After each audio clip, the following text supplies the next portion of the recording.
देवेंद्र फडणवीसांनी तिसरा डोळा उघडलाय। वाढलेली गुन्हेगारी कमी करण्याचं काम त्यांनी हाती घेतलंय असं गिरीश महाजन यांनी म्हटलंय। राज्यातील वाढत्या गुन्हेगारीवर मंत्री गिरीश महाजन यांनी ही प्रतिक्रिया दिलेली आहे। घायवळ असो की पायवळ गुन्हेगारांवर कारवाई होणार असे गिरीश महाजन यांनी म्हटलंय।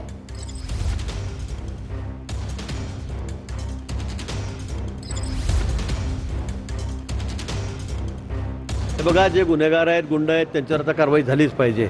आणि आपण बघताय राज्यामध्ये आता देवेंद्रजींनी मी तर म्हणेल तिसरा डोळा उघडलेला आहे। तर त्या ठिकाणी जे गुंडगिरी चालली आहे, दहशत चाललेली आहे, कुठे महिलांची छेडखाणी होते, कुठे बलात्कार होत आहेत, कुठे खून होत आहेत, जे जे असेल आतापर्यंत त्या सगळ्या गोष्टींना आता बिलकुल कंट्रोल करण्याचं काम माननीय गृहमंत्री करत आहेत। पोलिसांना सक्त आदेश त्यांनी त्या ठिकाणी दिले आहेत। म्हणजे घायवळ असो का पायवळ असो, जे असतील गुन्हेगार त्यांच्या निश्चित कारवाई होईल। ती गुंडगिरी मुक्त करण्याचा संकल्प आम्ही केला आहे। गुंडमुक्त नाशिक। मग कुठला पक्ष आहे, कुठल्या याचा समाज आहे, कुठला धर्म आहे, हा कुठे पाहिला जाणार नाही।